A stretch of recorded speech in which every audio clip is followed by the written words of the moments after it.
Alô, minha gente! Tudo certo com vocês, crianças?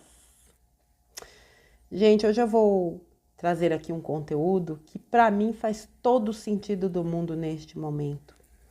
Na verdade, é um texto do Silvio Albuquerque, mas antes de ler o texto dele, eu preciso trazer um conteúdo inicial explicando o que é a teoria do centésimo macaco, para que vocês entendam a mensagem que ele trouxe.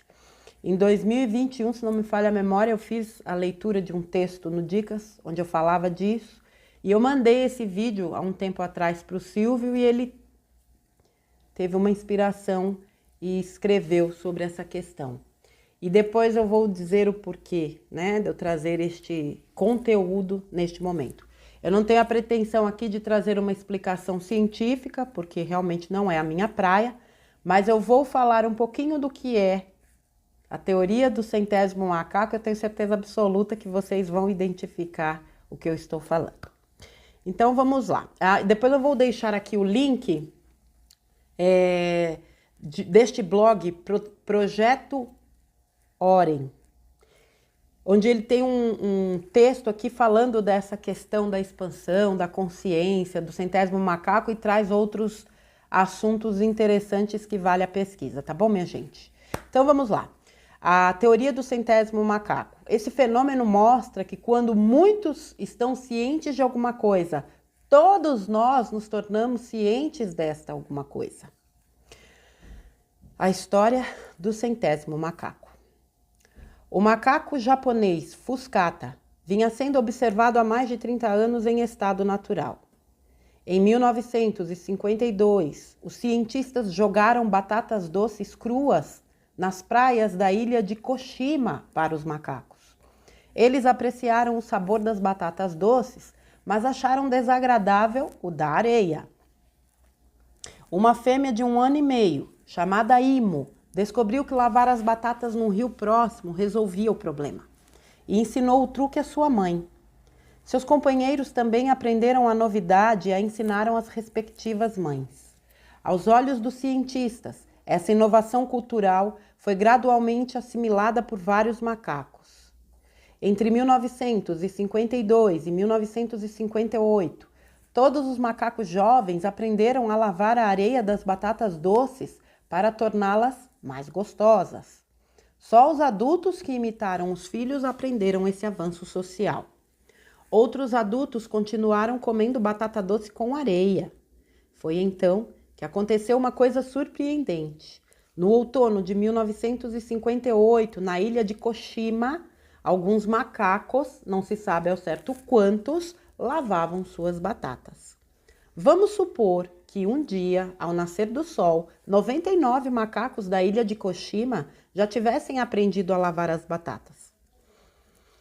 Vamos continuar supondo que, ainda nessa manhã, um centésimo macaco tivesse feito uso desta prática. Então, aconteceu. Nessa tarde, quando todo o bando já lavava as batatas doces antes de comer, o acréscimo de energia desse centésimo macaco rompeu de alguma forma, uma barreira ideológica. Mas vejam só, os cientistas observaram uma coisa deveras surpreendente.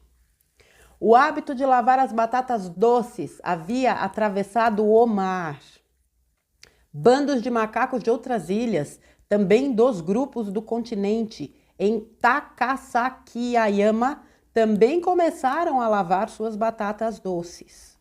Assim, quando um certo número crítico atinge a consciência, essa nova consciência pode ser comunicada de uma mente a outra.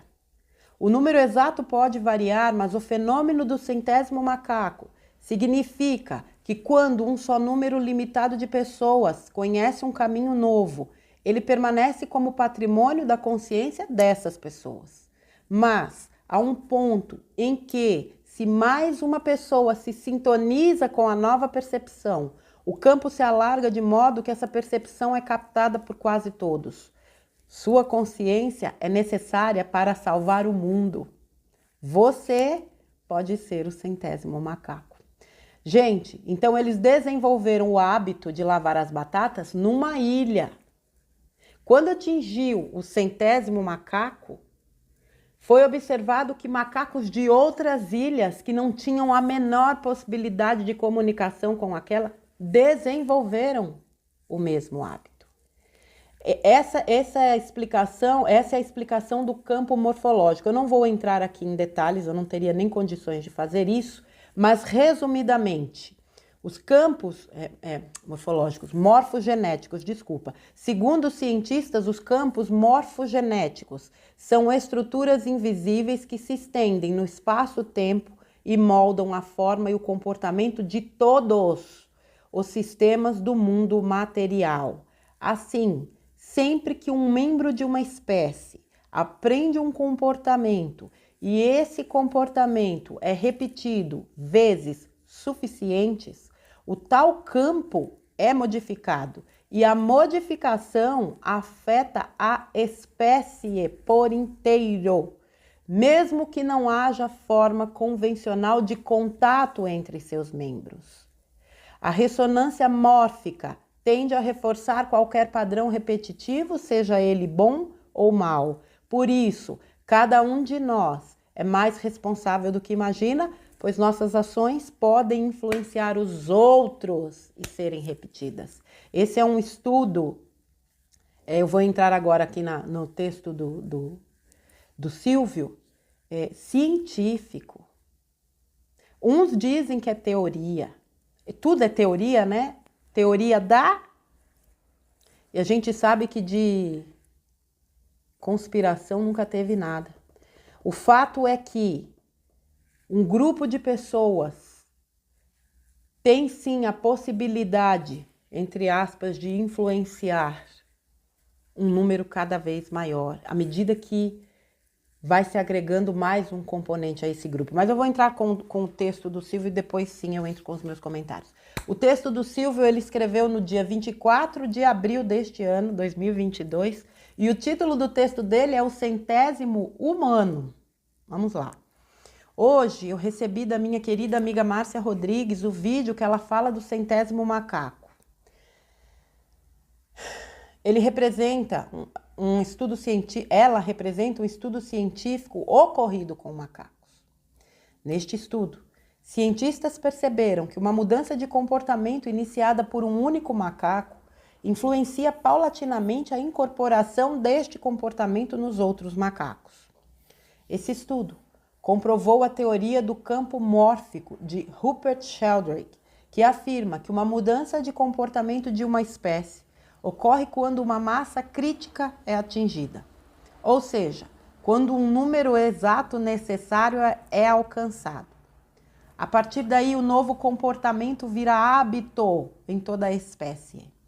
Perceba que um único macaco anônimo que incorporou este novo comportamento, o 100º, é o responsável para que o novo comportamento seja automaticamente incorporado em toda a comunidade de sua espécie. Se esse experimento terminasse por aí, já seria fantástico. Mas os cientistas perceberam que o mesmo comportamento tinha sido incorporado pelos macacos que viviam em outras ilhas sem nenhum contato com os macacos da primeira. Se pararmos para pensar, é fácil perceber que se isto ocorre com macacos, também acontece com todas as outras espécies, inclusive os seres humanos. Por que você acha que o sistema quer nos manter eternamente com medo? Por que você acha que o sistema quer nos manter eternamente endividados? Por que você acha que o sistema quer nos manter eternamente em conflitos? Por que você acha que o sistema quer demolir a família? Será que esses comportamentos induzidos na humanidade fazem com que eles possam nos guiar para onde eles querem? Será que é por isso que eles têm tanto medo da massa que está despertando? Será que eles sabem que se for atingido aquele humano anônimo necessário para formar a massa crítica, a humanidade despertará e o evento tão esperado acontecerá? O que podemos fazer para aumentar afetar a massa crítica de forma que aceleremos o evento? Segundo diversas informações que colhemos com os seres da luz, precisamos nos amar em primeiro lugar, fazer o bem sem olhar a quem, nos desligar das artimanhas do sistema e, principalmente, elevar nossa frequência vibracional. Será que elevamos nossa frequência vendo filmes, telejornais, novelas, etc., que o sistema cospe na nossa cara? Será que realmente observamos e não absorvemos? Já notou como você se sente quando acaba de assistir um telejornal, um filme ou uma novela? Você consegue vibrar no amor, na alegria, na compaixão? Ou como diz minha amiga Cláudia Vilas Boas, fica putz revoltes. Qual é a frequência do putz revoltes? Será que acelera o evento? E se você for o 100º humano que falta, já pensou nisso? Abraços, Silvio Albuquerque. Então agora vamos lá, vamos entrar aí nessa questão do 100º macaco. Eu disse que para mim faz todo sentido, por quê? Por tudo que eu tenho visto acontecer exatamente nos últimos meses. E para mim ficou muito claro neste 7 de setembro e com o que aconteceu ontem no dia 8 de setembro. Ali para mim foi assim como a derrubada das pedras da Geórgia, para mim foi um sinal muito claro do que estava acontecendo. O que aconteceu ontem na Inglaterra, no Reino Unido, sei lá onde é que ela estava, só confirma isso aqui. Eu sinto que esse 100º macaco aqui já foi atingido. O que eu vi na quarta-feira me deu essa certeza. Não só pelo que eu vi lá na Paulista, mas por todos os contatos que eu tive com pessoas em vários pontos e que descreviam o mesmo quadro que eu vi e que a Claudinha colocou tão lindamente ontem no texto dela. Essa questão do 100º macaco é importante ressaltar que dentro deste grupo, e aí fica fácil de você entender o porquê de tanta manipulação e de tantos milênios de escravidão, porque ele funciona tanto para o bem quanto para o mal. É uma questão de um comportamento de um grupo. E a turminha do lado de lá sabe disso. Não à toa eles batem tanto no medo, guerra, fome, doença, dívida, fraudemia, morte, guerra nuclear, vai ter guerra, vai ter guerra, vai ter guerra. Fora que com tudo isso eles trabalham também com aquilo que a gente conhece como programação preditiva. Eles querem plantar isso na nossa mente para que a gente trabalhe com essa hipótese e cada vez mais cocrie essa realidade. Que eles fazem questão de mostrar onde? Filmes, novelas e piriri e pororó. A gente, é óbvio, precisa se manter informados, né? Precisamos nos manter informados. Mas quando você entende o que está por trás de todo esse trabalho que eles realizam, você se torna, obviamente, muito mais seletivo. O fato é que você é um 100º macaco. Eu sou um 100º macaco. Todos nós somos 100º macacos. É comprovado cientificamente que quando um grupo desenvolve um comportamento e atinge um determinado número, aquilo reverbera. A gente ainda tem muito para aprender neste sentido. Mas é óbvio que, fazendo uma analogia com os tempos atuais, quando a massa crítica atinge um nível de consciência superior, isso também reverbera, e é o que está acontecendo agora. O volume de pessoas que desperta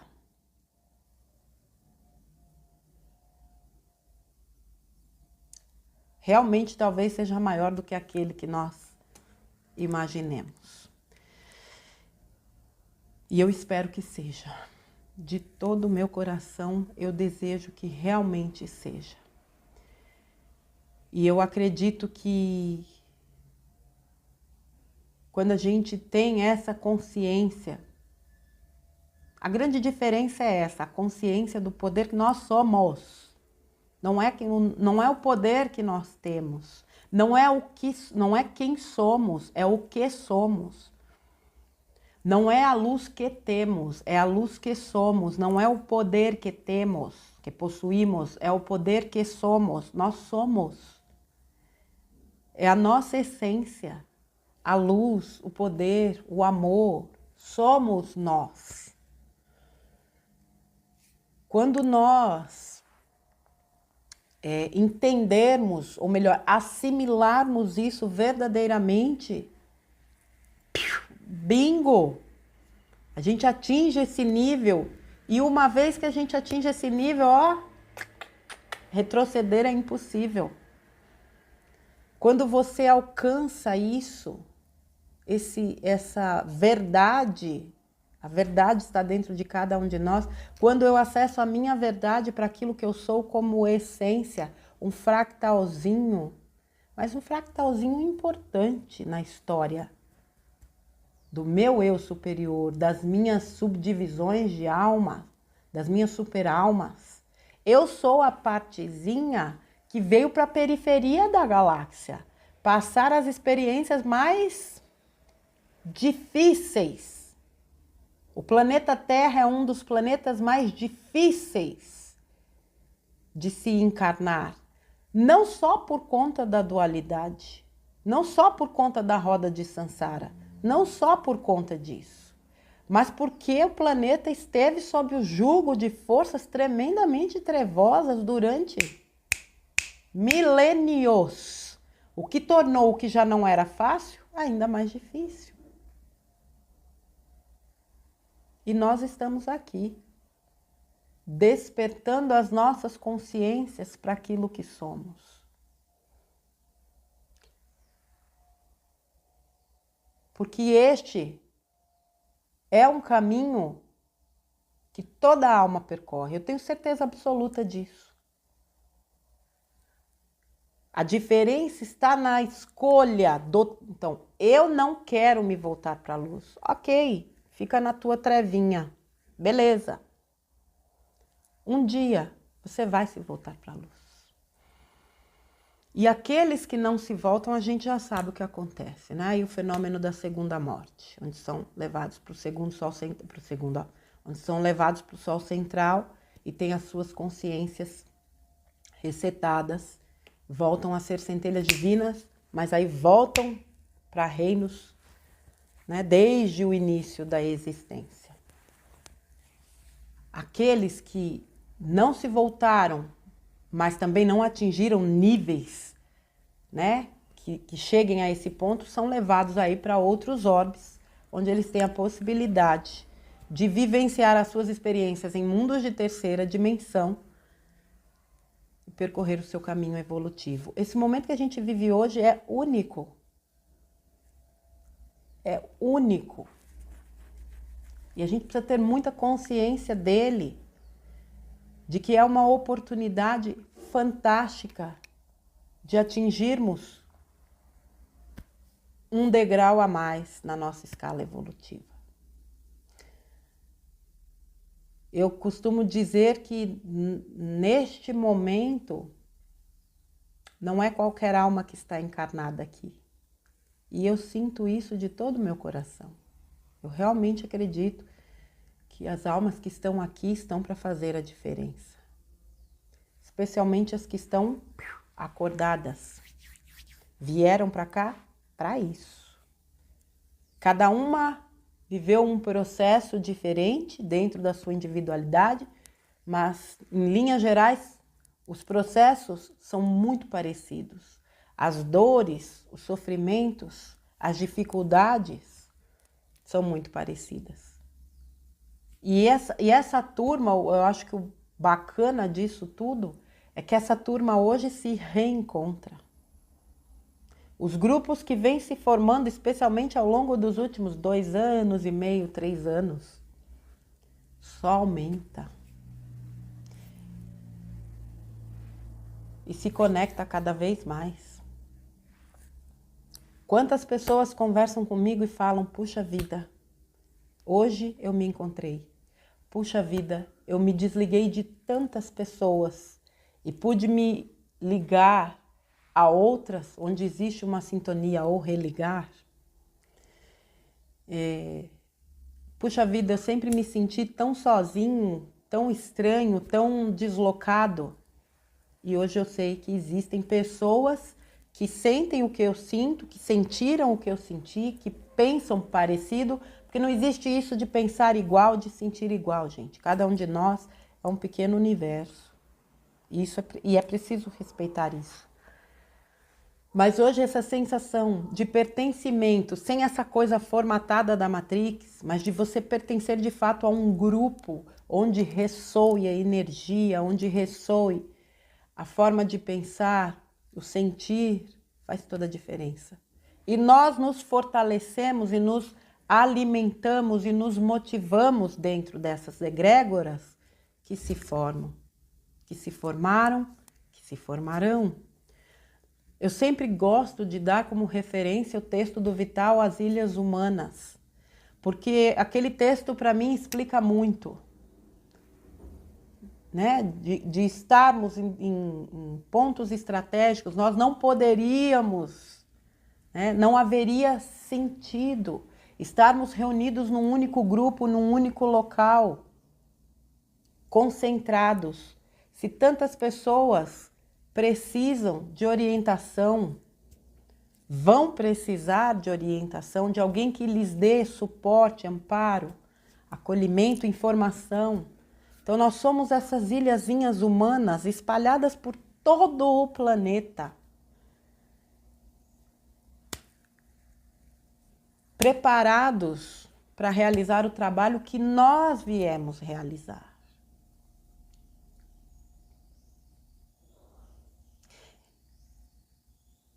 E essas ilhazinhas que somos, elas vão, eu tenho certeza absoluta, crescer, crescer, crescer, crescer. Quando nós nos dermos conta, nós já formamos um continente. Eu vi uma imagem na quarta-feira, não lembro onde, que era uma imagem do Brasil, todo iluminado por um raio dourado, e aquela luz reverberando para todo o planeta. E eu identifiquei naquela imagem, a imagem que eu fazia do país naquele momento, naquele 7 de setembro. Nós tivemos na live de sexta, dia 2, uma meditação no final, e era exatamente essa imagem que eu via, né? Na minha tela mental, vamos dizer assim. O Brasil se tornou um ponto de ancoramento de luz inimaginável para a nossa capacidade cognitiva nesse momento, com a nossa consciência tão limitada. E essa luz reverberou por todo o cosmos. Não foi só por todo o planeta, por todo o cosmos. Não somos todos um? Não está tudo integrado? A parte está no todo, o todo está na parte, o que está em cima está embaixo, o que está dentro está fora. Por isso que é tão importante que a gente selecione sim o que nós pensamos, o que nós dizemos, o que nós sentimos, principalmente, porque é o que a gente sente que, ó, a nossa identidade, é o nosso CPF para o universo, a nossa vibração. O que eu mando, eu recebo, o bumerangue, foi, voltou. É tão simples que a grande maioria tem dificuldade de entender. Existem questões kármicas, usar essa palavrinha desagradável? Existe. Nós estamos reequilibrando algo que nós desequilibramos. Disso a gente extrai a lição, ontem nós falamos um pouco disso na live. Eu, Anne, Dini, Thaís, o Francisco, dessas questões do quanto é importante que a gente tenha consciência de que nós somos autores da nossa própria história, de que não existem vítimas das circunstâncias, de que nós escrevemos o roteirinho da nossa vida. E por mais que pareça maluco vivenciar certas experiências, por isso que eu digo, se nós escrevemos isso, nós estávamos conscientes de que nós tínhamos condições, por mais que a nossa consciência também estivesse limitada lá. E nós estamos superando. É fácil? Eu sei que não é, gente. Não pensem que a minha situação é muito diferente da de vocês. A grande questão é que eu vim com um compromisso. E seja na saúde e na doença, na riqueza, na pobreza, na alegria ou na tristeza, eu cumpro o meu compromisso com amor, com muito amor. Eu dou o que eu tenho de melhor para trazer o que eu tenho trazido. Várias foram as vezes em que eu fiz conteúdos sem estar em condições de fazer. Não aqui, mas no Dicas. Não foi uma, nem duas, nem três, nem 5, nem 10. Foram várias. Mas o senso ou sentimento de compromisso que eu assumi lá nunca me deixou faltar com este trabalho. Para mim não é um trabalho no sentido, porque até a palavra trabalho foi distorcida, né? Como se trabalho fosse um sacrifício, um peso. É sacro ofício, né? Ofício. Não, sempre foi um prazer, mas houve momentos de muita dificuldade, por várias questões. Por que eu estou dizendo isso para vocês? Porque todo mundo passa os seus pedacinhos. E todo mundo tem a possibilidade de superar.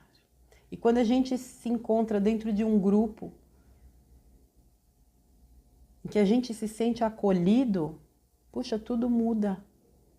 Você entende que você realmente não está sozinho. Eu sei que eu nunca estive só. Eu sei que espiritualmente eu sempre estive amparada. Mesmo que eu não visse, mesmo que eu não ouvisse, mesmo que em certos momentos eu colocasse em xeque. Não pensem que eu nunca coloquei. Eu acho que todo ser humano passa por uma fase da vida onde ele questiona sim, e é natural estando encarnado. É aquilo, eu nunca me revoltei. Eu nunca alimentei este tipo de sentimento, mas questionei. E sempre pedi respostas. E eu sempre falava uma frase que diz, uma prece sincera jamais fica sem respostas. E eu sou a prova viva disso.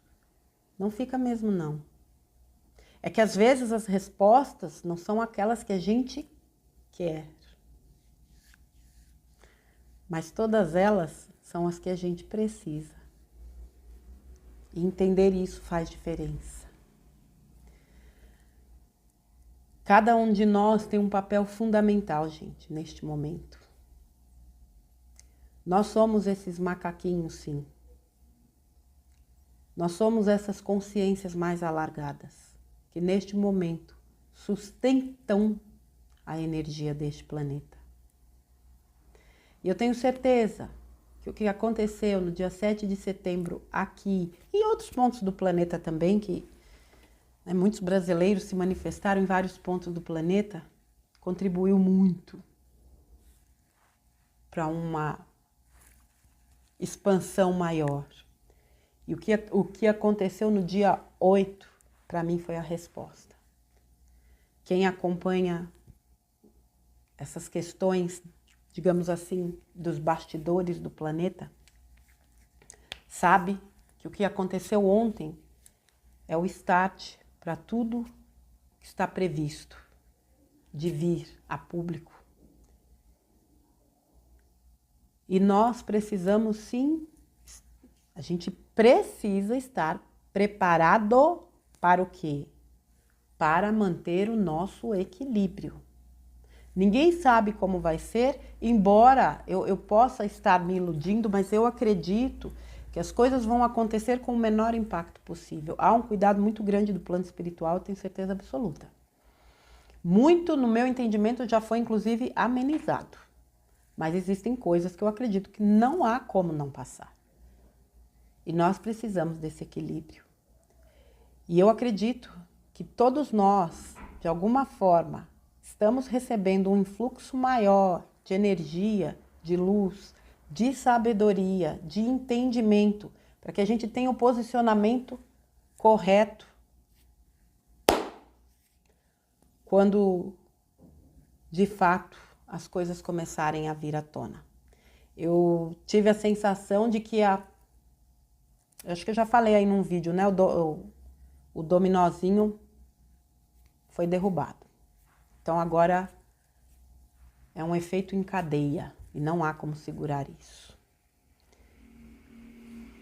Eu trouxe a leitura desse texto aqui para resumidamente dizer e lembrar a vocês do poder que vocês são, do poder que nós somos, de tudo aquilo que nós podemos realizar, do nosso compromisso de alma com este país, com este planeta, do nosso compromisso de alma conosco, bem lembrado lá no texto do Silvio, amor próprio, esse olhar para dentro, amai a Deus sobre todas as coisas, amai ao teu próximo como a ti mesmo. Quando Jesus disse isso, o amor a Deus, o amor a ti mesmo e o amor ao teu próximo. Essa é a ordem. Eu não posso amar alguém se eu não me amo. Eu posso ter qualquer sentimento pela criatura. Se eu não tenho amor por mim, eu não sei o que é amor. Eu não posso sentir amor por outro sem sentir por mim. Essa é uma conta que na minha mente não fecha. Portanto, olhem para vocês com amor, com generosidade, com gentileza, com compaixão. Trabalhem o auto-perdão. Se perdoem daquilo que vocês acham que precisam se perdoar. Às vezes a gente se culpa sem ter culpa. Não existe culpa, existe responsabilidade. Tá aí o Ho'oponopono. Trabalhem com essa ferramenta tão maravilhosa, que liberta, que transmuta, que cura, que purifica. Trabalhem a melhor versão de vocês, apenas sejam. Apenas sejam. E doem o seu melhor. Tudo o que vocês fizerem, façam com o seu melhor. Não há energia mais reconfortante do que esta. Fazer por amor. Inevitavelmente, o que vocês vão receber em troca é este amor multiplicado. Tá bom, minha gente? Que sirva de reflexão este conteúdo e que a gente tenha certeza absoluta de que nós somos um com a fonte que tudo é e que nós podemos absolutamente tudo. É para isso que nós estamos aqui. É para desenvolver essa consciência de que nós somos apenas um fractal de algo muito maior. Mas esse fractal tem a sua importância dentro deste algo muito maior. Tá bom, minha gente? Silvio, meu querido, beijo para você. Muito obrigada. Apesar de ser um texto mais antigo, mas tudo tem um tempo, né? E à medida que o tempo vai passando, não, tenho certeza, as mensagens vão se tornando cada vez mais coerentes, mais coesas dentro de determinada época. Um beijo para você, um beijo para todos vocês que estão aqui. Muita gratidão, gente. Eu volto num próximo conteúdo. Fiquem com Deus. Um abençoado final de semana para vocês. Juntos, muito além do final. Porque nós vamos escrever juntos este novo recomeço. Onde vai um, vão todos. Um beijo, gente. Fiquem com Deus e até a próxima.